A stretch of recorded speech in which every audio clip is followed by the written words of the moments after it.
Capage TV. Capage TV.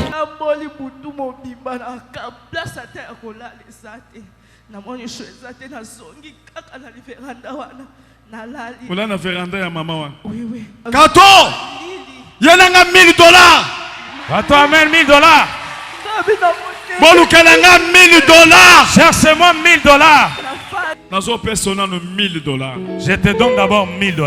Merci, j'ai dit le prophète Marquis, ce qui est un vrai serviteur de Dieu. Pourquoi? Parce que quand tu dis, tu viens à la télé, la presse est l'art de précision. Ce qui est au lieu de dénoncer, c'est vérifier l'information bien. Parce que ça la caméra.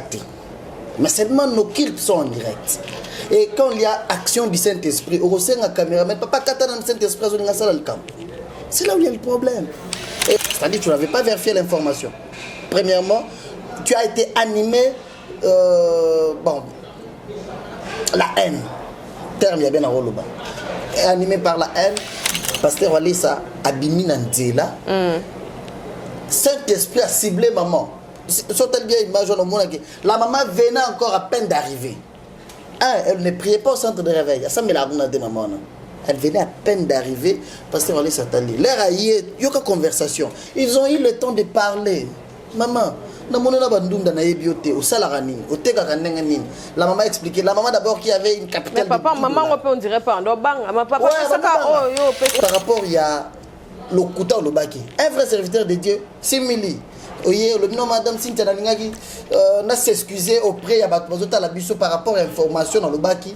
Nalandaki peut être sur le temps là TikTok. Mais quand j'ai vu la réalité, ce n'était pas comme ça. Il m'a répondu, je vais m'excuser pour devenir quoi? Comme la maman, la tiba dozo loba loba. La minute à Vandi, a changé de corps, à Sundundate, à l'aise. Ça dit combien de temps déjà? Et ça depuis janvier, maman. Et ça est bien en janvier? Et ça depuis janvier, vidéo. Ok. C'était en plein culte depuis janvier. Tout ça était surpris. La première, un homme de Dieu ne peut pas répondre comme ça. On a parlé avec lui. Elle dit, je vais, pardon pour ne pas péché. C'est depuis 1996, déjà, il y a des sœurs, des musiciens awa. Nani. Non, tu es un musicien chrétien d'abord. Oui, son dernière voyage des États-Unis, à pasteur, c'est Bilamba, église. Partout où vous êtes, si vous voulez parler comme serviteur de Dieu, comportez-vous comme homme de Dieu. Est-ce que vous êtes sûr qu'après que pasteur Olesa Kabila, maman a $600 pour Tindigaye et Lelo, au monde plus de 3500 dans les $4000, maman a eu le pain. Est-ce qu'il ne peut pas repasser pour dire que Banandambe n'a pas d'information mabé? Parce que est-ce que dans sa bouche, il n'avait pas parlé de $600? Ah, voilà, ça me la couna. Ouais, ça me l'a pas pasteur Walisa. Ok. C'est un frère de l'église, Guy Mario. Le pasteur l'a beaucoup soutenu. Ok. Il a beaucoup soutenu depuis un hôpital. Pasteur Kenaguna, Sambele Laye. Marambasala, on a caméra à la ONG Avenir pour tous APT en sigle. Nous vous présentons le service de nos boutiques online. Nous avons une boutique aide alimentaire et une autre boutique Easy Cash Turquie prix de gros. Dans notre boutique Easy Cash Turquie prix de gros, nous vous donnons la possibilité de faire vos commandes en ligne. Nous fonctionnons avec beaucoup de boutiques qui vendent des habits en Turquie au prix des gros. C'est pour vous faciliter de faire vos commandes au niveau de Turquie au prix des gros. Ça ne sert à rien de prendre le visa pour aller acheter les habits en Turquie. Vous pouvez donc commander à partir de notre boutique Easy Cash partout où vous y serez et ce sera le même prix et dans peu de temps vous recevrez votre commande. Pour faire vos commandes, allez-y sur notre site web. Tapez www.easycashinternational.com. Vous trouverez les catalogues de nos articles comme habits, chaussures, etc. Et tout ce dont vous avez besoin. Ensuite, vous pouvez nous contacter à partir de nos coordonnées. Pour la boutique aide alimentaire, vous pouvez acheter des aliments pour vos familles à Kinshasa. Et l'ONG Avenir pour tous effectuera la livraison à domicile, sans condition et en toute sécurité, partout dans la ville de Kinshasa. Pour passer la commande de provisions pour vos familles, tapez avenirpourtouscongo.com. Vous trouverez toutes sortes d'aliments qu'on vend à Kinshasa, comme poulet, riz, farine de maïs, huile, etc. Faites votre choix d'aliments, ensuite passez au paiement. Utilisez votre carte de début ou Mastercard ou encore PayPal. Au moment de paiement, mettez l'adresse du bénéficiaire du colis à Kinshasa ou en Angola. Vous allez recevoir une notification de votre commande par votre courriel électronique. L'Avenir pour tous effectuera la livraison au dit endroit. Vous pouvez aussi envoyer de l'argent pour vos familles, vos proches, ainsi que les orphelins, en Angola ou en RDC. Pour tous vos transferts d'argent ainsi que les donations, veuillez visiter notre site web. Tapez www.avenirpourtouscongo.org. Vous trouverez une note technique qui vous permettra de créer un compte pour faire vos transferts d'argent ainsi que les donations. Et bien voilà, Turquie nakati ya Kinshasa, solution ya Congolais et Monani. Nakati ya Avenir pour tous. Ou la Easy Cash. Mais bino, ba même prix des gros ya Turquie et ça les awa. Pas besoin de billets, non plus de visa.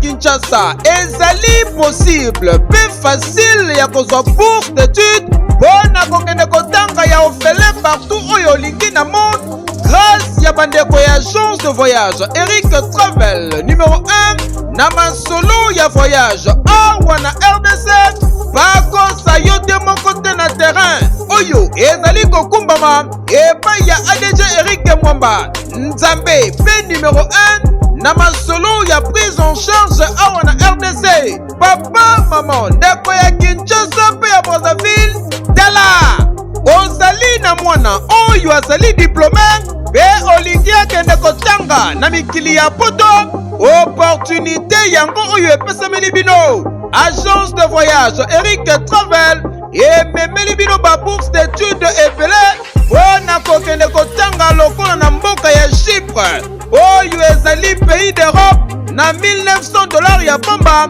oza mobimba na bourse d'études complète oyo ba démarche ezali kaka kosala 5 jours ya pamba pe bazali kobeta yango dada okei kotanga ya ofele pendant cycle mobimba na ba université ya minene ya mboka ya Chypre.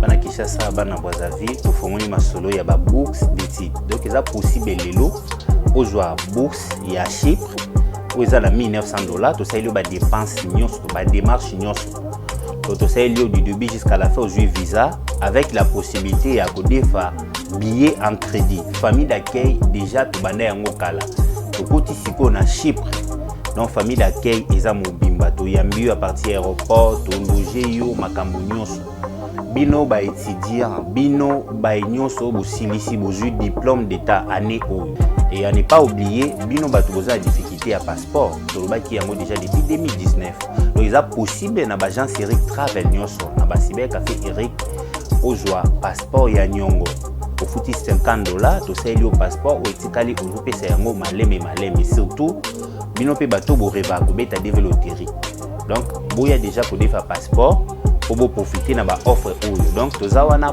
pona ko servir bino okanisi esili ba bourse d'études ezali pe pona bamboka ya Canada, États-Unis d'Amérique, na France, na Tunisie pe na bamboka misusu oza mobimba na prima ngondo oyo pe soki ozali na billet agence de voyage Eric Travel ekopesa yo billet ya nyongo logement encadrement pe orientation pona bino ba étudiant soki okomi na destination pe entrée express Canada na $5 ya pamba oza mobimba ba résultat sur place adresse okokuta biso na Liberté 11e rue industrielle le KINPP na commune ya Masina quartier sans fil en face ya robot roulage oyo ezwami na Kimbuta na Matonge na commune ya Kalamu tozali no loin ya maison communale ya Kalamu pe na rond-point Kintambo magasin okokuta biso entre Facebook na WhatsApp oza mobimba na agence de voyage Eric Travel voyager na facilité polobi na yo eleka lelo voyez. Bienvenue dans Capage Télévision, c'est Madame Cynthia à la présentation. Merci. D'abord, dans Zambénios Wazota Labiso, Binomo Monaki émission Oyoto Salaki, na prophète Marcus Ephrata, Moko ya Capage Télévision P, ba s'abonner pe ba partenaire na biso, ya Capage Télévision, ba tupe église, ba na Nzambe mususu ba kité mama Capage, il fallait que la émission et bandeliti souka parce que tu as besoin de $600.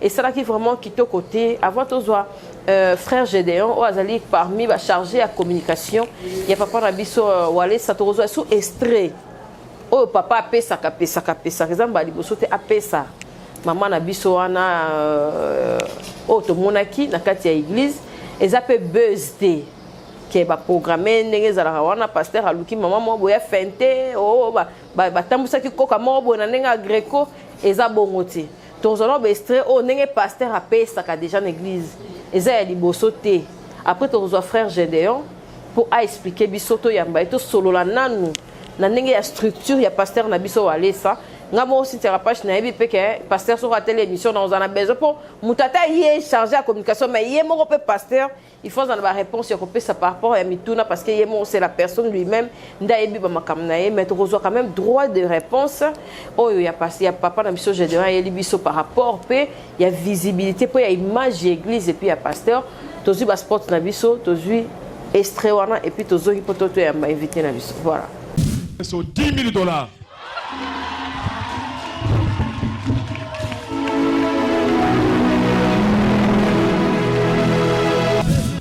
Zoa. Wana sang. Alléluia.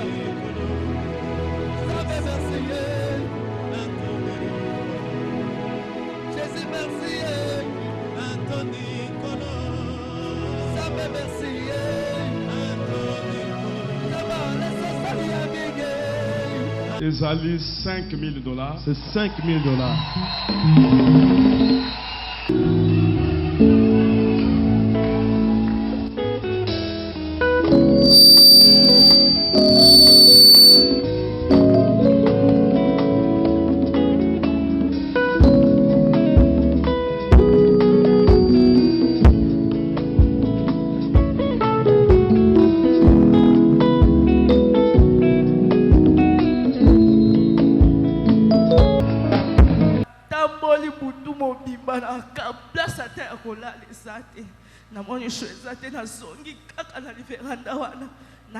Ola na veranda ya mama wa. Oui oui. Kato! Yenanga $1,000. Kato amène $1,000. Bolukelanga $1,000. Cherchez-moi $1,000. Nazo persona no $1,000. Je te donne d'abord $1,000. Kamwa ndako.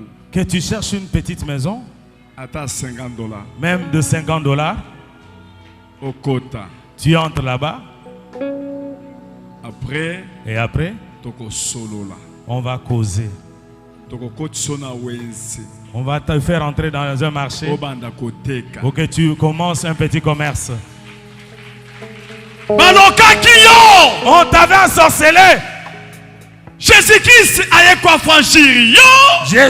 venu t'affranchir pour la libérer. Pour que tu sois libre. À partir d'aujourd'hui, tu n'es plus dans ces liens-là. $100 yango. $100. $200. $200. $300. $400. $500. $600. $700. $800. $900. $1,000.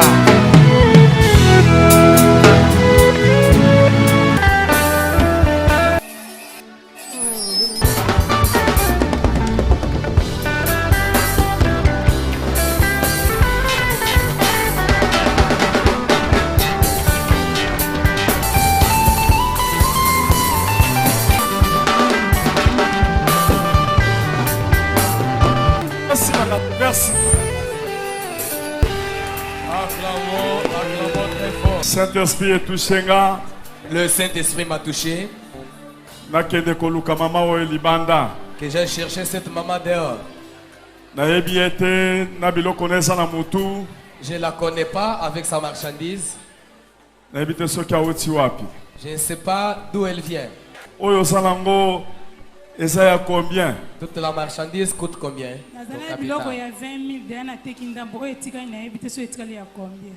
20 000, cela veut dire que capital $10, 20 000 francs. J'ai acheté toute la marchandise à 20 000 francs. J'ai déjà vendu quelques-unes des marchandises. Je ne sais pas si ça reste combien. Bénéfice, il y a combien? Tu gagnes combien comme bénéfice? Si j'achète la marchandise de 15 000 francs, je peux bénéficier 8 000 francs. Souvent, tu as quelle vision? Que Dieu fasse quoi pour toi?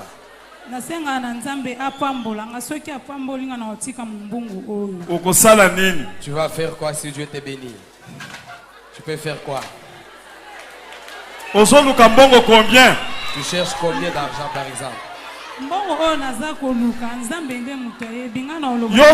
Combien? Loba!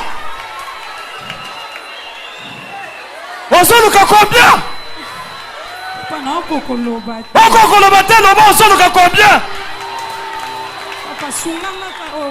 Sunganga loba osoluka combien? $200 mukeyo.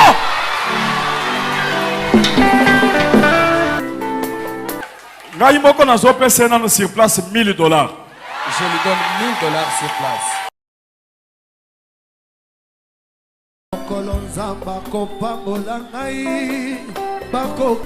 Namoni mwana na ngai Kandek.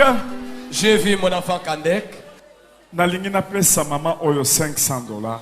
Je vais donner $500 à cette maman. Namoni ba pesa appareil ya bien. On lui a encore donné un bon téléphone.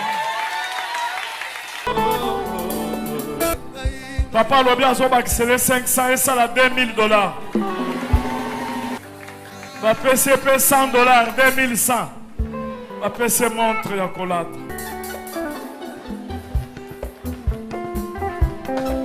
5 maputa. 5 maputa. Et pas maman Fabrice. Fabrice lui donne encore des pagnes. 500 mosusu yango wana. Moto yazana bilaka ya Nzambe. Ngayo masekaka yete. Ata soki azotambola makolo nguluwe. Kala yango ayobo. Besuki wana te. Nakabele lopango na ba locataire na kati. Merci en tout cas d'abord nous soit checker ba commentaire na bango na émission ya prophète Marcus Efrata ngaku boyebi ke nazara très actif na chaîne nanga tango check commentaire so na moni ke za bien za pona respect ya invité na ngai na tiki yango so ke zali pona déconnement na recadre kepi na longoli par respect ya ba invité na biso o ya kozala d'accord te na papa Gédéon au komi kaka argument na yo point de vue, c'est ce qu'on appelle le point de vue. Ce qu'on a ngoté au tiki, ce qu'on a ngo au komi pour mutoyer ba ke koto moi salama ki ke koto mais congolais to monsieur na ko finga mingi critique tétété mabe. Il faut toyer barake o ayambi responsable o to yambi boye et puis merci na bato ba yamba capage télévision na banda na bango ba insulte pe ba mbwana izala vraiment parce que batnyo so babi ke capage so ko komakuna a supprimer na et donc tous à la bomoko pour qu'on voit qu'il y a des bossos. Bonjour et bienvenue frère Gédéon. Merci maman Cynthia. Bonjour à tous qui vont me regarder. Ouais, bienvenue dans Capage Télévision. Merci. Vraiment, en tout cas, Hollande qui émission Nabiso, et ça qui n'a habité sur une surprise, Hollande a déjà Capage Télévision, ceux qui battent des couilles de poteau, ton a Kinshasa, ah, bah, Tindela qui au lien, je sais pas. Hier, j'ai été secoué par le lien. Ok. Parce qu'il y a le lien, il y a qui dégauche à droite. Tala. Jusqu'à 3 h du matin. Eh bien, au sali bien. Au sali bien, il fallait qu'il y ait un ouais. Et puis appréciation, avant tout bande, salutation à bateau Hollande. Ah merci. On s'est présenté. Déjà j'ai aimé les cadres, félicitations. Merci. C'est-à-dire il y a du sérieux dans ce que vous faites. Il faut d'ailleurs que vous abonné. Na pesi d'ambote na évangéliste Claude Kabundiwale ça. merci pour la confiance. Mbote maman Lerina Kwamba na Hollande, mbote na maman Perpétue à Londres, maman Rick Kamouania en France, maman Eri Lamakaya aux États-Unis. Certes, votre basé belé. Je vous aime beaucoup. Ma belle Buto dans le Canada. Ici sur place, toute la grande famille du centre de réveil spirituel, c'est-à-dire le centre de réveil spirituel. Centre de réveil spirituel. Centre de réveil spirituel. Le centre de réveil spirituel. Le nom de l'église. Ouais, le nom de l'église, centre de réveil spirituel. Parce que ici c'est le pasteur qui est très connu par rapport à pasteur Walesa par rapport à le nom de l'église. C'est centre de réveil spirituel. Nalbumba Shimbo tena papa François Kabamba. C'est parmi les gens qui nous soutiennent trop. La présidente Bélé, pasteur Jérôme Nyangwele en Afrique du Sud. Voilà. Non, aussi ça va commenter la présidente Bélé vraiment. Pour revenir à la question de Bisso, tant qu'on a qui émission on a Bisso tout ça qui quand même n'a invité dans tout ça qui quand même tient que la montonna et PCL. Parce que babi ata pasteur alinga pesa. Est-ce qu'il faut que la caméra ba monsieur babi zaki en direct parce que n'attend pas commentaire. Zaki en direct. Maman Cynthia zaki $2000 ba pesa le pont on a ba foot elina kati en tout cas histoire en zaki nini et puis fondement et PCL ya pasteur parce que tu as vu que l'église peut pas souffrir bazali. Na famille pe là sous pasteur Wale ça s'appelle la famille va souffrir. Est-ce que pesa ya bongo ezarate pour aux ana discrétion te que vous appelle ba pembeni bazali ko kemba. Pour te éviter que bino so bonga. Merci déjà au départ pasteur Wale ça kokabezadon. On kokaba. Pourquoi ça peut avoir dans la caméra té azana mbongo ebele azape na bateau bazala pembeni na ye bazo souffrir. Il y a des églises même comme ça pasteur, ses collaborateurs, mais pasteur mbongo azana ngo mais comment ses collaborateurs bazana beta. C'est-à-dire kokaba premièrement c'est un don. Deuxièmement, pasteur Wale sa kabara na caméra té. Mais seulement nos cultes sont en direct. Et quand il y a action du Saint-Esprit, au sein de la caméra, mais papa katana le Saint-Esprit on a ça le camp. C'est là où il y a le problème. Et à force de le faire, il y a toutes les fois, on a la caméra. Mais beaucoup yebi que beaucoup pezana état moko ya vraiment bien te toko loba o ba vie sociale ya batu eza vraiment qui toko vraiment te ndenge faut ezali la mais donner comme ça l'esprit de Dieu agit pour les esprits Nzambe azana posa ko sala comme na vie ya Cynthia retourna à vie ya mbokate retourna à vie ya voisin ya Cynthia te. Dieu peut bénir, Dieu peut délivrer, Dieu peut guérir. Mais comment est-ce que l'air va y avoir des oiseaux bela babetemba sur basambelelier abi qui ça passe à la télé. Mais ce que les amis tozana nzala Nzambe yokele mawa comme une maman là dans la vidéo tota là une maman là a otikan kokolo aye l'église to yebiete pasteur azote aye liboso yo le soda le premièrement pasteur azo poser question maman au monimine. Le pasteur pensait qu'elle avait une vision, elle voulait parler de quelque chose. À l'obino papa. Donc monsieur qui m'embang wa yemba mon cher. OK. Ouais baza. Ye mogora boye mbangwa ye boye azolela. Nini o papa nenga za boye nzala. Neti mama ya eta oyo auti na kan kokolo alali banda na véranda et pas bato bengani. Est-ce qu'il faut resembler là? C'est là où maintenant les dons ya ko kaba place bi mariage. Et pourquoi pas faire quelque chose au baroya ko senga karaté mo sali on po bien non, pour il n'est pas là. D'abord, l'évangéliste. L'évangéliste Claude Kabounioli, c'est la mission principale, pasteur d'abord, il a gagné âme pour le Seigneur. Mission principale. À Sala Église, pour nous Église pour gagner âme pour le Seigneur. À Sala campagne, tout ça la campagne triomphale. C'était plus de 250 000 personnes. Mais à Bossana, au sein offrande. Au sein offrande, n'engé ça la campagne ça les bazala na veille triomphale ba yebi. N'engé ça la veille ba occasion hein, ba plein ba hôtel diaspora plus de 5000 personnes. Ba ya a pour participer na veille. Mais à Bossana au sein offrande. À celui ça profiter à la place à Bongo hein. Offrande des côtés bien. Ouais, certes quand il y a des grandes campagnes, des conventions, c'est une occasion de pasteur bazo ba mbongo. OK. Ouais, offrande. Ba rappeler pasteur Wale ça. Na 6 heures. C'est-à-dire à côté na 1 heure, à 5 heures, 6 heures, à tozobina. À moment où bokende na banda ko bato mais offrande to tiete, offrande. Tu vois. Mais on était choqués, on était choqués. La personne nationale, virgule, place, on a pas le bel offrande. On a vu qu'on continue. Mais tout le monde peut, papa, on a besoin de nous qui est dans le monde, qui est choqué, pas chrétien. Na ma bonne, on a l'indicien, on a besoin de image, voilà. Non, bah, tu sais, j'ai compris une chose. C'est que bien sûr, on a besoin de il y a un peu de là-bas. Bambon, on a besoin de pasteur, prophète, j'avais même le temps de parler avec lui trop. Je voulais, peut-être s'il était un vrai serviteur de Dieu. Lorsque tu passes à la télé, au lobby, pasteur, on laisse ça, continue, maman, on est plus pour $600. Mais lorsque tu as vu la vraie version, que pasteur, on laisse pas le baguette, maman, on a monté Kindunda. C'est pour dire qu'à cela déjà cop naïe, aux joyeux ou bien je ne sais pas de quelle manière elle me mélange. Vous avez vu que pasteur a bimé le banda. Il a vu la maman. Et l'esprit de Dieu. Il a parcelle l'église. Non, on a abîmé la salle. Ah, ok. Tout ça va dans le banda tina balabala. Ok. L'église c'est à côté ni. Na bon marché.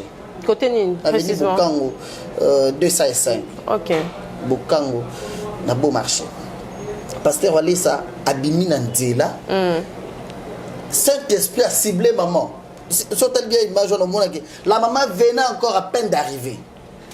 Elle ne priait pas au centre de réveil. Ça me l'a dit maman.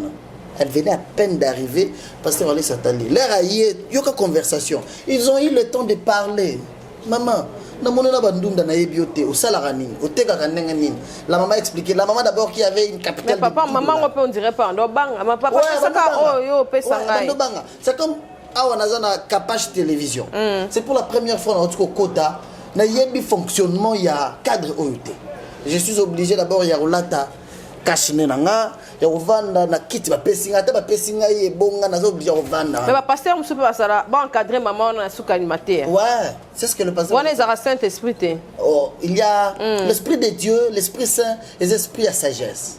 Ok? Ceux qui ont un esprit en dame, ils ont obligé aux à la paix. Le pasteur allait premièrement lorsqu'il a vu la maman, il va solo lit. Et Dieu voulait changer la vie de cette femme-là sur place. Atika kote kandunda. Et c'était juste ça. Et la maman n'avait pas vraiment compris. On a incité les gens à la haine. Pendant 4 vidéos, il y a 30 secondes. Combien. Mais lorsqu'ils ont commencé à parler, et puis quand un pasteur, un véritable serviteur de Dieu, il a dit, il aime dénoncer. Il a des tics comme ça, un peu brutal ou non, pas brutal, mais par moment, il est comme ça. Par moment, il s'oublie. Mais Nzambe ka bino boye la biso Nzamba linga place asangana na salité. OK. Mais ce que brutalité ça déjà mabe. Merci. Après pour t'indiquer on a maman na quoi toi tout ani. Non. Vous êtes rendu compte de ça? Ouais. De la famille de la sœur aussi et tout. Le grand problème, le grand problème d'abord était que la sœur a une vision élargie, vision nene. C'était la première question pasteur Walesa Tunaki. Vous avez une vision nene. Nzamba sali la yoni. Et la maman ne comprenait pas que. Mais on peut pas que grandeur va enseigner, on peut pas tout ça. Ouais, grandeur peut pas coûter na rapé na. Ouais. Beaucoup coûter na rapé na va enseigner yote pour coûter na grandeur. Et comment ça dépend mon tout. Ah ouais. C'est na nègre ba opé là. C'est aussi le cas de la maman, c'est-à-dire à coûter na grandeur, à coûter na vie à kolonga kingasa ni makoloti bo marché ya yote kandunda. Maintenant, vous sentez frisson en Azaki, non? Pourquoi pas? Le pasteur, vous savez, sur place, l'air à la bongo. C'est quand on saigne le pan, on a vanda. Déjà, un homme spirituel, c'est très difficile à recailler. Donc à chaque moment, l'église est à battre. Non, il y a des moments, non pas à chaque moment. C'est l'esprit de Dieu, l'esprit de Dieu, quand l'esprit de Dieu l'a saisi déjà pour faire quelque chose, une action, ata au seigneur mutuka asala yango da plusieurs fois ba deep mutuka ye nango rotam ya nango église un pasteur qui prêche bien parce que binazo yo ngende tina kufa ndiko zo te wana ndazo yo ka bien makasi asimi pasteur na bilamba pasteur tika na pambola yo ozo te bien makasi tika na pambola yo senga ngelo ko nyosuza na moposa. Mais la promotion avec l'église, frère Gédéon, comme un peu bon, pour nous senga batbaya, pour nous yeba que population a moins galère makasi, batbaya tokena ba on a génie, j'ai opé ça. Ils ont c'est depuis 1996 déjà banda ba mambona. À Kabelada, il y a des sœurs, ba musiciens awa. Bawera, banani. Non, bawera, tu es dans la mission chrétienne d'abord. Wera zonga est sur église. Azonga est sur église. Là, au son dernier voyage des États-Unis, à ce moment-là, pasteur laisse bilamba, ba ketch, ayo ticket. Azonga église, aya que église à longtemps. Ah, OK. Azana aya que église. Pasteur laisse déjà, ils en a bato, kabila bango ba mitu, kabila sur YouTube izati. C'est que ba bezo ba tozolo bazo sala pona ba beze. Akaba da ba 1996, akabila ba pasteur ba mituka ba musicien. Bon ça là on peut suivi. Ah bon? Parce qu'il y a des choses comme ça où bah pasteur on ça qui est suivi ils raté bah blog on za kaka non na minute on a ba pesi mais na sima na ngo via mutu wana mwambilinga. Ouais, ça dépend. Ça aussi c'est une question importante. Oui. Ils en a battu. Au exemple la maman ndunda wana obligatoirement faut ça les suivi parce que ba auto kabele le pango o ya yebité et puis ba mbongo wana. Et puis famille à Wallace wapé. La famille de Walesa. Oui. Oui, que ma famille n'a pas besoin d'être la célébrité beau. Bakota pas ma besoin d'aller à CC. Bakota. Oui. Baza. Juridiquement pour se préparer. Toi pour faire si mon tout bon aller beau. Ouais, en tout. Comme la maman Latiba dozo loba loba. Na minute à vandi, à changer corps, à sundundate, à l'aise. Ça lui combien de temps déjà? Et ça depuis janvier, maman. Et ça est bien en janvier. Et ça depuis janvier vidéo. OK. C'était en plein culte depuis janvier. Tous ont été surpris. Bon, pasteur aussi a autour ça près de 3 semaines à Zalaïté. À Ngomba la prière mais il devrait rentrer à Zongaki dimanche le 15. À Salaki annonce dimanche le 8 que le 15 dans la culte et c'est au courant de la semaine. Nous avons compris seulement que c'était juste une attaque par rapport à retour naïe. Vous savez dans ces pays il faut au sala. Non, mais il ne faut pas au sala. Et ça j'ai aimé. C'est le terme aussi. J'avais une conversation dans le prophète Marcus, je lui ai dit. Et ça comme à sala nzam. Et ça nzam bengaka. Et ça nzam établir. Vous savez, pasteur Wallace c'est tel qu'il est là. C'est une émission écoute internet et tika bela. Et ça blogue dit tout ça pasteur Makas Kindumba le Koso la Kisi. On peut passer voir les sabalouka est trop dans Babylone wana. Et bon, mon soeur est grand prêtre, oui, bandé. La émission que balouka est trop. C'est pour dire dans ces pays, c'est un homme de Dieu on nzamba télémisé l'émission. Quelqu'un qui est d'abord azana robang nzamba. Hier je parlais avec lui à Ipsinga, Gédéon. Ma belle un jour. Papa. Je parle avec lui tout le temps à temps plein. Même la nuit, je parle avec lui presque chaque fois. Ayebissinga Gédéon ma belle que boba na hôtel malelo bokene na bémission boke défendre ngayo bakuti pasteur mutakala. Donc bakuti vidéo ya pasteur Wallace Bimi azalaki na moi si quelque part. Et il y a solo kisi ya moi. Mais aussi longtemps que balukinga na babiloko wana bazunga te, est-ce que ceux qui muto silikaki pona ko pambola mutu. Ezali kamabe. Mais la femme c'est une femme, azana maman ko simba des gens de tiozo za boye. Ko isanga te kapachi ata Saint-Esprit kiti.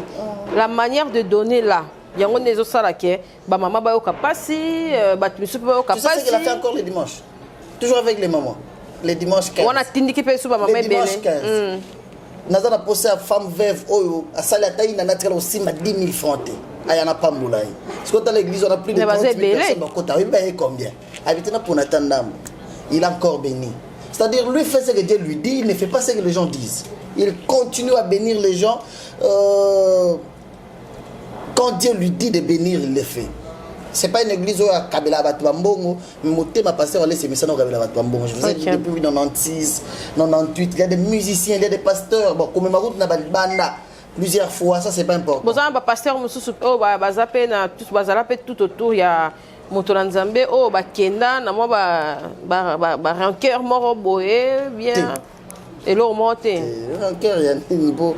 Oh, et ça la d'abord, chose grave. Parce que tu peux pas pembe ni amuto aza célèbre tant ba kendara ba misara pe mo bilo mo pour détruire. Ouais, ça la bongo. C'est quoi ça muto super rolonga. Kolonga za nango eza biblique pe. Muto super rolonga. Naza mama roloba. OK. Si tu as la caméra tie papa micro yango loba kasi. Ote église wana kuna mwasi ya pasteur ndalo ba ndaza la na loba makasi ko le ba serviteur. Ndeka mozala inango. Obene loba tozela ka bayoka ko na longwe. Olongwe pona moni pasteur wale sazana kisi. Na longue pour pasteur azana parke azo samba pour na escroquerie. C'est le pasteur na mboka ou na parke bokena na caméra ko landa yi. Il fait l'autre business, un autre business à part la prédication. Dieu le bénit. Il fait un diamantaire. Ok. Pasteur Walesa. Azala trafiquant, mais un grand partenaire à l'église. Il a fait des choses, les années 96, 97, à sa kata bilamba na yazo. Abanda ministère quand? Abanda ministère na depuis les années 97. Ok. Déjà, il faisait des délivrances, un frère de l'église. Jusqu'à ce que Dieu lui a dit. Azar ressortissant à l'église. Azar, non, ressortissant à Tilelo. Mais seulement dans le ministère, NASEC, Centre d'évangélisation charismatique. Il est sec. Tilelo, Azala NASEC, mais seulement. Ça, c'est un ministère. La vision, on a ça qui est. Il y a un bon terme avec son père spirituel. Azo évolué boy mama na mboka oyo pasteur andimina na lobina tongela na nzambe avant ngana tonganda kunanga l'accepter de construire pour Dieu à un temple de presque 6 niveaux na tonga poto kutana ka to sambela ka place ya bien azana posa ko mona te muto aza pembeni azolela comme je répondais tout à l'heure là par rapport ya Batou les collaborateurs attendez na ses collaborateurs à lui abi moi passe Nimboza nango pourvu que vous allez toujours bien dans ça avec le paix qu'il a parce qu'il n'a pas beaucoup d'argent il a un grand cœur pour ça ça na bambon ebele tant ça vous allez vendre toutes ces années vendre na paka djuma dans limite on a presque payé la paka djuma c'est-à-dire azana bambon ebele mais il a un grand cœur dans sa vie à ça capable plus de 100 voitures 100 alors on a payé la paka djuma ndakuna auto bima mikolo ndako na ville mais bato belé peut souffrir na para du mois ouais bato belé peut la quartier na construire hein non aida de bato belé peut la quartier d'abord je vous ai dit la mission principale du pasteur est pour gagner un pour le Seigneur non couper ça sur la caméra non. Okay. Ça, c'est pas lui. Maintenant, là, c'est l'Esprit de Dieu qui le saisit. Dieu peut bénir une personne. Dieu peut guérir une personne. Tu ne verras jamais le ciel s'ouvrir. Jésus a quitté Alati. Dieu va toujours utiliser une personne. Et Dieu va utiliser qu'une personne disposée. Moutou a disposé, ou a prêt pour répondre à nos besoins. Il y a Batou. Je disais tout à l'heure, il m'a dit, que na koi sinzambe. Pour nous défendre. Mais le rôle là, et le rôle c'est les maquis, ils ont attaqué Moutouazan Nzambe. Dieu combat ça. Mais bon ça là après réunion, on était là au bosso et les ébattus. Il faut quand même qu'aux ongles. Non, et les ébattus. Et les ébattus. Et les ébattus. Non, c'est ce que je voulais dire. Oui. Seulement Moutou a kataki il y a 30 secondes, on a pour la relaxer. Ce qui a la mouté malam. À quoi relaxer mon nyos. Atalako. Avant pasteur a comme osilika pona ko pambola mutu pa siliki pona ko sala mabete asiliki pona ko pambola mutu mena suka wana ye wana yambi mama wana bazobina na ye akabele bilopango apesi ba dollars ebele bongo pourquoi mutu akata ki wana l'action monte mais pourquoi bino pe batu ya chargé ya communication ya pasteur boza censé péter comme Hollande la paix blo mususu o écouter ça là qui est touché pasteur. Non, c'est un culte les gars, c'est depuis janvier. Et c'est le salé makala. Te molobi ka pesa rappel bongo, ils avaient pe na mutu susu akanga ke na nzoto. Oh, amesana. C'est-à-dire on a lobby pour protéger la personne. Le pasteur Walesa. Il faut faire de réunions entre parenthèses ouais. Ce qui Saint-Esprit a kangio ozolingo pambola mutu ko sala bongo te non. Te ce qui Saint-Esprit a kangio te. Ce qui na mususu ouais voilà. Molimo centre e kambio. Oko benye pe na musika. Soza antiki ya Simba. Ouais. Toza antiki ya agressif. Non, ça dépend. Et ça bat mususu o bazara na mission boye. Ouais. Akon lo bandego lo baboye te fa Simba. Moni capage. O moni tiki wana. Mais mususu o za na TV lo ba ah j'ai deux maintenant Simbo trop hein. Nengo na soso na landa ko makasi na Kanda. Kanda oseka kama makasi. C'est yo za bongo. Oui nga za nga sourire. Est-ce que ba elle les appelle elle oui. Ah, ça la réunion ba pection ko sera soute. Te ko seka ndenge monte na Simba. Non, c'est pour dire que le bitik o ezala katia mutu. Tu vois le pasteur Walesa à ce sujet.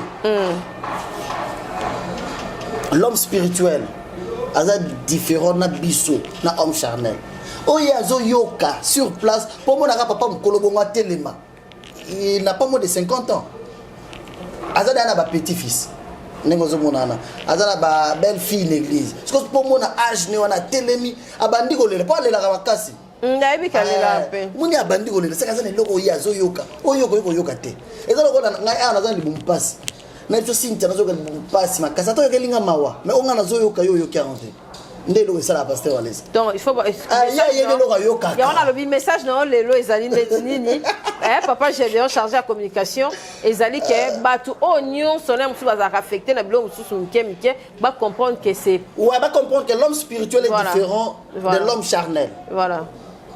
L'homme spirituel vit selon l'esprit.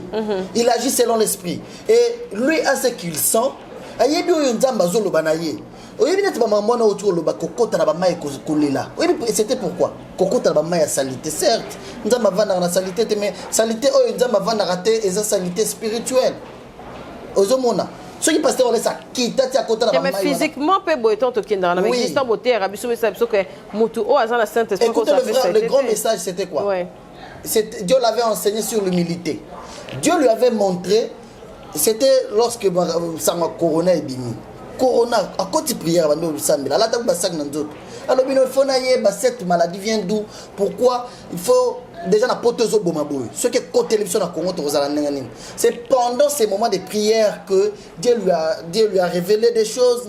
C'est que certes, quand les habitants de la terre, parce que la vie, les lesbiennes, maman ba pédé tala ba kinga bazo bomana pona mbongo ba kotelo na ndak ba bomi ba violer ba bomi et les gens leurs cœurs sont loin de Dieu. Nzamba zala na kanda et Dieu avait donné un message à Walesa que batu nyonso monde mobimba bazong sa mabolongo bazong la vie à prière bazong na mabolongo banda osambela et comme c'était lui le visionnaire a monaki en sotali vidéo wana pour moi na ba tomte mabe bazali bazela ba kata banda abandela na ndaku na il priait dans sa maison. Azo sambela azo nguluma tilibanda tina ko sambela nazo nzambe na mibwaki tina ba maya salité po yokela biso mawo na mibwaki na ba maya salité po yokela biso mawo. Les gens n'ont pas suivi ce qu'il dit bato bakeka pressé ba katake utala pasteur ke utala ba maya salité maman Dieu l'a déjà béni akoluka baise le to na réalité pour avoir quoi. Et pas Guy Mario papa Guy Mario atiki biso pe asonam to na ipe bokenda ikuna. Mais c'est un frère de l'église. Ouais. Ah, voilà, ça me la kuna. Ouais, ça me l'a pas pasteur Walesa. OK. C'est un frère de l'église, Guy Mario. Le pasteur l'a beaucoup soutenu. OK. Il l'a beaucoup soutenu depuis un hôpital, pasteur Akenda kuna sambele la ye. Maramba sala kuna caméra za la rate. Bon bien, bon bien. Akenda vous allez pas naïe dernièrement Akenda tala kuta ba marambo belé, il avait fait encore ce qu'il devrait faire. Certes Dieu a décidé autrement. On rend gloire à Dieu. La mort existe. Bible lobby bon moi na liwa eza na maboko nzambe quand Dieu accepte de yaki mutu oyaye akufa volonté na nous on dit merci à Dieu. Encore une fois de plus nous présentons nos condoléances les plus attristées à sa famille. On est de cœur. OK, en tout cas vous avez suivi le frère Gédéon, c'est le chargé de communication du pasteur Walesa. Oui. Voilà, et papa Gédéon, na émission na biso, ngaina prophète Marcus. Ce que vous allez na oyo koki ko rectifier to oyo vraiment c'est que parce que koki ya kaka boité parce que émission belé to lobela Moussa na nzambe ze belé zaka ngate za. Ce que koki ko loba nini o le mususu et les arayo entre binomo no basali na nzambe et puis le message clé de cette émission c'est quoi? Par rapport aux enfants de Dieu et puis à l'église. Merci, j'ai dit na prophète Marcus, ce qui est un vrai serviteur de Dieu. Pourquoi? Parce que quand tu dis, tu viens à la télé, la presse est l'art de précision. Ce que Zoya, au lieu de dénoncer, c'est vérifier dans l'information bien. Quand un pasteur dit à la télé que le pasteur laisse à Kabeli, pour une cotine que maman a pour à Kabeli $600, c'est-à-dire que tu n'avais pas vérifié l'information. Premièrement, tu as été animé, la haine. Terme, il y a bien un rôle animé par la haine pour vouloir salir un homme de Dieu pour les traiter selon ma canisinayo. C'est ce qu'il a fait premièrement. De deux, je lui ai dit, si réellement vous êtes un vrai serviteur de Dieu, par rapport à tout ce que tu as dit avec Madame Cynthia, que nous avons une vidéo, on m'a dit que pasteur Walesa a un souci avec Pambola Mamawana.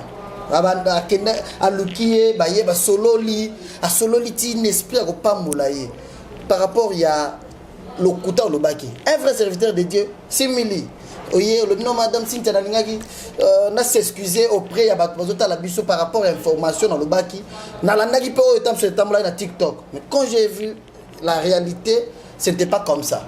Il m'a répondu, je vais m'excuser pour devenir quoi? La première, un homme de Dieu ne peut pas répondre comme ça. On a parlé avec lui. Je vais pardon pour ne pas péché. Notre façon de parler, pour finir, je lui ai dit que Dieu vous bénisse. Moi, je ne vous impose rien. Seulement les fruits d'un bon serviteur de Dieu.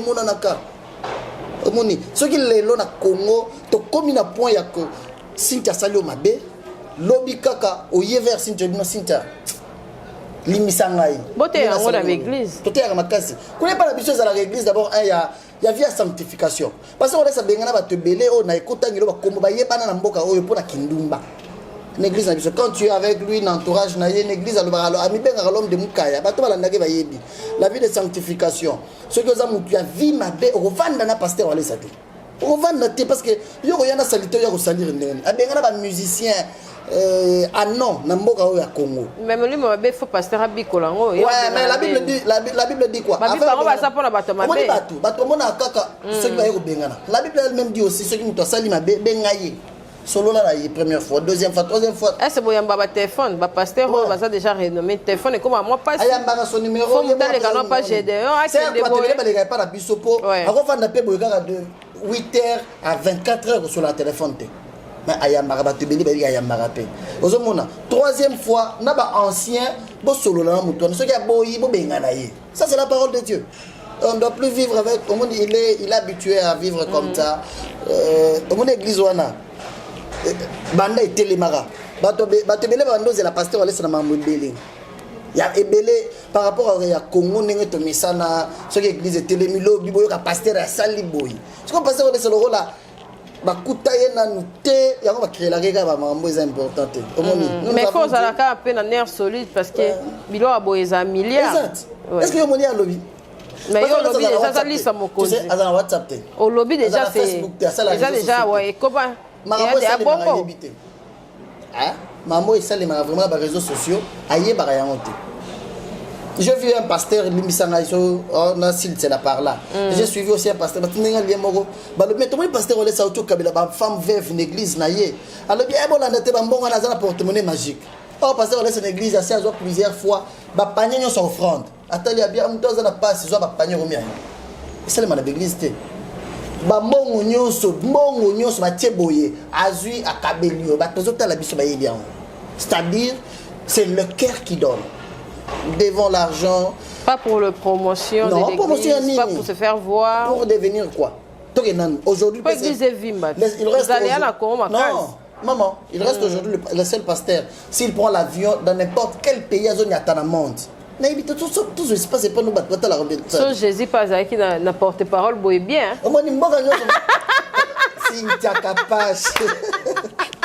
So Jésus a porte-parole. Le pasteur, ça reste le seul pasteur dans tout le pays du monde. Ceux qui ont eu avion à quitter l'aéroport, batoyer plein de Yambaye. La diaspora, pourquoi pour bailler que après ça t'a la tête. Asima la soutane il a péché. Ouais, je te dis. J'ai parlé avec une maman ce matin, maman Rina Kwamba. Moi si à papa Romelo Kwaikondo. Elle m'a dit, papa Gédéon. Papa Gédéon. Aux actions dans le balcon, j'aime. Maman Lerina m'a dit, papa Gédéon, notre papa Walesa, ceux qui disent au Outaga, mon dimanche, il y avait plus de 500 visiteurs. Au Outaga, la diaspora, il y a qui prière. Ce qu'on a dit au monde, que diaspora, il y a une belle église, pour la première des choses que Soutan y a péché à Simé en ante. Il dit que qu'il est humble. Babi pasteur Amatsara batu su bazaka impur na cher kuna pasteur. Batu bazaka impur za banani. Baza e batu ebele obayaka na. Nana za thermomètre weba ko za pur za impur. Te misupe ata balobi te mo na ka. Non, nana za na difficulté se repentir. Nana za difficulté weba ke muto za impur. Tant na ebité. Et bon na ebi que pasteur za pur que. Non, je n'ai pas dit qu'il est pur, lui n'est pas Dieu. Il y a on a lobi que simba sultan a péché. Cela veut dire quoi? Autant me ramener partout, ça ramener partout. Cela veut dire quoi? Ouais. Non, je sais de ce que je parle, maman. Ne vous dérangez pas à ce sujet-là. Je sais de quoi je parle. Cela veut dire quoi? Sur le pasteur, on laisse Simana Sultan a péché. Sultan a péché aujourd'hui pour les enfants de Dieu. Cause à l'exemple la vie à Kiss. Tu vis dans le péché. Cause à la. Qu'est-ce au code découvrir une dernière qui est montée à Kiss? Ouais, mon anaka. Que pasteur la Bible elle-même le dit. Et mon anaka. Et mon anaka. Par les signes. Mais bah sinon on peut voir bon non pas pasteur. Muto basinya ko kabela bato bazozanga. Basinya ko gagner ba âme. Basinya ko zoa ba chege na boulevard ko comme ça bango lelo ba responsable. Ko zoa muto chege ko côté na classe ko kabele voiture comme c'est ta vie a changé. Quand tu crois que c'est dans ta vie. Ah bon. Qui c'est d'abord elo ka liboso muta kisi azala na ngo eza vie ya kindumba. Un véritable serviteur de Dieu à vivre à la péché. Kakate, bah, haute dimension. Ouais, je dis. Oui. D'abord, un véritable serviteur de Dieu ne peut pas vivre la vie à Kindumba. C'est la vie de péché. L'esprit de Dieu, Bible est moi, Jésus a dit, votre corps, votre corps, temple, il y a Saint-Esprit. Et la Bible continue pour dire que quand tu fais l'impudicité, Saint-Esprit est comme. Cela veut dire quoi? Un véritable serviteur de Dieu doit marcher dans la crainte de Dieu. Quand j'ai dit le pasteur laisse 6 000 sous la péché, la vie à cité. Autant partout, aux aranées partout. Je suis à Temple. Je suis à Temple. Non, comme Bondo, c'est trop dur. Je suis à Temple avec lui. Moi, à un moment, j'ai compris qu'il ne faut pas que ça pacte de la télévision. Voilà. Il faut aller loin pour dire que Dieu nous regarde. Dieu est ici. Tu vois, Dieu est avec nous, il nous regarde. Je te dis, il y a des hommes de Dieu qui batangiti bakomi. Et ça va être intercesseur ti bazu formation bakomi. Et ça va yo kanzambe osola na bango. Et ça pena batonza basola na bango ninga sola na Moïse. Et ça pena basana nzambe belé o ba droit bras droit na bango. Bango peka bazonga na bakiti oyo pour nous dénoncer. Oui, bien compris. Pasteur Azamutu. Oui. Pasteur Azamutu, lelo na kozala je prends mon exemple, moi j'ai d'ailleurs. Na cause de l'on a posté na changer voiture. Et que mon patron c'est pasteur on dit ça. So il m'a dit ah pasteur. Quand se mélange voiture mo côté na moni voiture mo Nicolo Eza Kitoko et que aboy ko so melanga. Ou bien il singa zela na kosala. Après na moni asaleli mutu ntusu. Et ko sala nga mabe na longwe. Est-ce que wana ko ici nzam? Ndebi loko au moins ba te belé ba longwa par rapport à la réalité humaine. Toza batu. Azana asilka makasi. Ngana yebi bakanda na ye na yebi nini. Comment te kanda na biso na to mona. Te wa eza kanda. Te wa eza wat biso mo to be en colère sainte. Au monde biso to be en colère sainte. Papa j'ai na na kanda naturel. Je sais comment il se fâche. Je sais quoi faire pour être vraiment avec lui. J'ai gagné une confiance envers cet homme de Dieu. Mais quoi faire pour nos bébés santé? C'est pour dire quoi? Azamutu na kibo moto na ye. Asimana suta la péché te solo ya mwasi. Ah, nengele lo mama Cynthia na ba téléphone, otamona ba vidéo ba pasteur mtakalati. Na mboka oyo, vidéo ebimi, bakuti pasteur azala parquet. Lelo na mboka oyo, izala pasteur escroquer mon ndimi mbonti. Mon ndimi aye pa ba ndimi so bazala coin de refuge pasteur. Pasteur, je vais me déplacer. Place dans aucun na éviter mais nazana moi 5000 nanga bombela ngai ceux qui na komi rotine langa ba komoti pasteur mozo que ça va 200 à 300 et ça va passer ça la maman l'escroquerie il y aura des bafunda là non bah ça la ka tu sais quoi ouais bah ça la ka nous avons des gens autour de nous non nous toza bato ba o ba longo pas bato ba sala bango biloko wana ba ya que de photos solo là c'est à dire comment est-ce que to yebi ko ba pasteur ebele bazana ba parsec ba basi bazana ba femme de ministère à voyage na mwasi wa memela ke sac basala ga yango et moi qui a pour dénoncer ba bilo mususu ba tu sais pas lo ba ke ozaka né moi pe na marquis ngai na dénoncer na tangi komba mututé na bon dénoncer quand même ouais ba o basala ga batika parce que être serviteur de Dieu ça charge un moment ouais. Être serviteur de Dieu, c'est pas facile. En tout cas, Papa Gédéon, prochainement, on aura une deuxième émission avec vous. Parce que je vous trouve intéressant. Au fond, il y a des sous-soirs. Pour la question, c'est bien. On a limite moi moukié. On a dit que moi moukié. Pour répondre. Pour na. Na des pasteurs Marquis. Ok. Et Fracata. Na la nagé ma case na page. Na cela banakin. Na quoi ça nous en battle? C'est pas un problème. Ok. Prophète Marquis. Ozana papa j'ai de en battre pour na yo pesi verser a pesi au lobby makam o yo zo mona ma be pour na papa wale ça y est pas répondre ba on va répondre yo il est serviteur de Dieu o yo zo zelaka mona ma be pasteur wale te ça mo bongote mais yo so poza na bilo mutu o ko loba que eza ma be pour na image ya pasteur oui dans la pasteur wale ça ndako na ye za jour zo ya mbata bengani yo aza mutu o ya na on télévision aza mutu o ko benga na téléphone aza azana poso ko solo la tu auto solo la mutu mo jouer 35 minutes na téléphone yo bengi ya boyo yamba o yana ngona télévision aza mutu mais seulement différence ya yena biso ezak que quand il se met dans la peau d'un homme spirituel à changer. OK, donc comprenez en tout cas papa Wale ça aza à se dédoublera. Donc un mois azongi normal, un mois spirituellement à côté moi spirituel bonzambe à côté hein. C'est dédoubler ça veut dire quoi? Kasi mutu o azali tozana des rôles toujours à des rôles. Oui, Cynthia ya boyena nda ko ande mote. Mais on est que c'est dédoublé. C'est double personne, double personnage non? Toujours Cynthia. Et je parlais bien de l'esprit qui est en lui. Quand l'esprit agit, c'est un homme spirituel. Ah, dédoublement. OK, et ma belle. On peut pas sous débat. Papa, j'adore la merci. En tout cas, quelques salutations de la radio. Maman Suzanne, France, bonsoir. Ouais, ouais, bah t'as tout dans le lien. Batalibanda, pas ma casse. Ah, ok. Batalibanda, pas ma casse. Joyeux anniversaire à ma petite Irène. Katunga. Longue vie à toi, petite sœur. Cheval blanc, bonsoir à toi. Hey, bonsoir, bien bonjour. Nyoso. Cheval blanc. Et bonne convalescence à toi. Ok. Judith Kongolo. Merci à papa Flavien Malonda. Mon ami Jean-Paul Mboma, il est bon. Le patron Didier Kaniki, le Ballon d'Or, je vous aime beaucoup. Nathan Kabassele, notre bureau, que Dieu vous bénisse. Merci encore une fois de plus. Merci en tout cas, il s'appelle Papa, tout ça, il y a théâtre.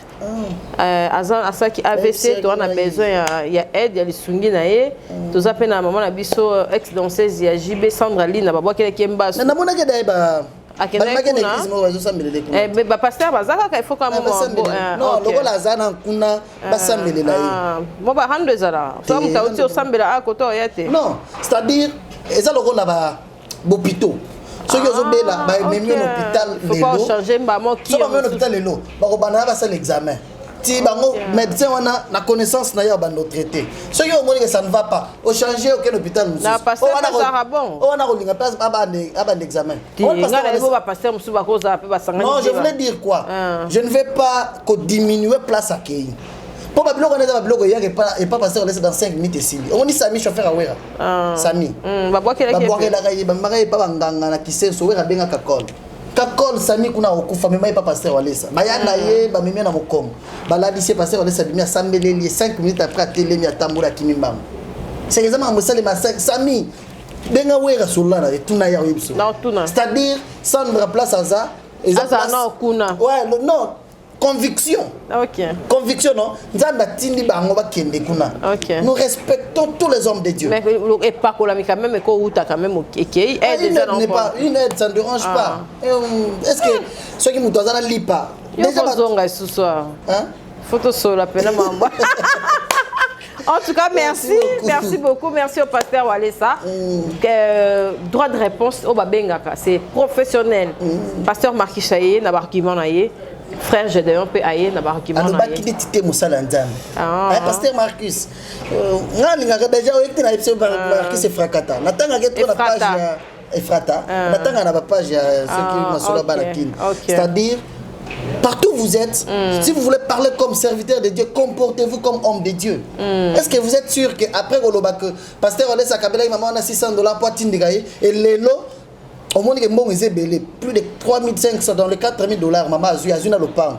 Est-ce qu'il ne peut pas repasser pour dire que banandambe nazoa qui information mabé parce que est indiqué de façon dont est-ce que dans sa bouche n'avait pas parlé de $600 et puis le baki faut pardonner hein nous l'avons pardonné je l'aime beaucoup je l'aime beaucoup pasteur prophète Marcus il avait dit une chose que d'ailleurs mbongo wana kabe wana ezaka mbongo na biso mabonzati mbonga ba ya mama wana mabonza nda pesi mais oui mbonga mabonza wana kaka ndeko changer pe via mutu ntusu ina utu lo ba tout à l'heure là que passer les ça zo da ba panier nyonso bo front akabeli mutu moko c'est-à-dire ils le mais on comprend que passer wale sakaba pour ba réer oh la moni papa j'ai c'est là veut dire là passer système tout ba sala ya monter maman Cynthia oui panier en front ba travailler bo papa mukuna kena on peut la sima en cortège bazola ndena ba la ndepena ba panier en front za monaki na éviter so ba no que côte ça ndako mususu mais le quoi ça kana sima na e ba panier en front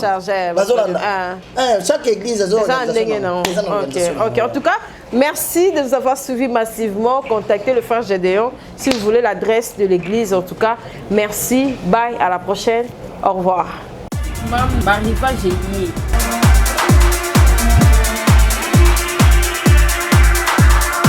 Maman Zala Bopeto, moi na pe Azala na Bopeto na ye. Touro eza 2021, ba âge nyonso na mam elie, ba basket, ba sondage de 0 à 10. Kosala na lombangu boya, awa na mam nyonso ezali.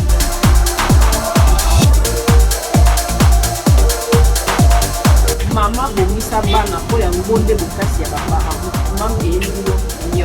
Chez MAM, pour une tenue tendance de saison qui donnera le temps à votre habillement, vous cherchez des costumes, chemises, pantalons, chaussures, des baskets, robes, sacs et autres accessoires de qualité, pas cher pour toute la famille. Découvrez notre collection.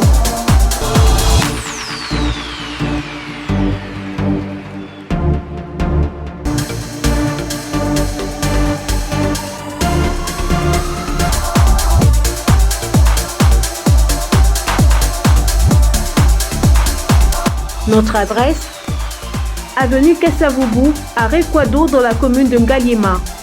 Pour tout contact, appelez-nous au +243 81 07 58 832. +243 99 99 25 124.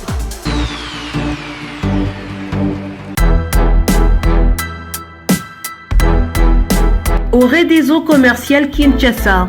Oré des eaux est un complexe commercial qui dispose pour vous d'un flat hôtel ou mieux un sanctuaire tranquille, élégant et luxueux avec des chambres haut de gamme tout équipées où vous pouvez vous offrir un séjour confortable et relaxant.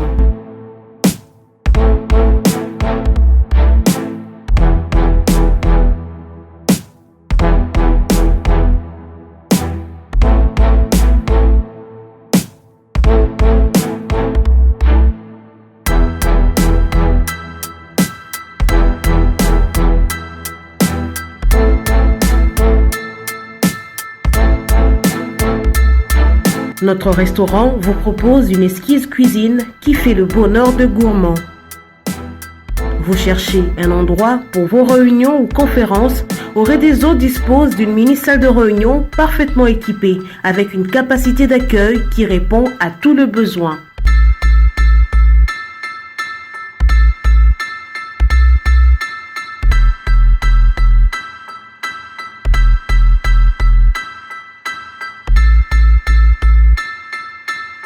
Oré des eaux commerciales Kinshasa, c'est aussi une boutique de vêtements sur mesure au prix du prêt-à-porter pour une élégance sans compromis.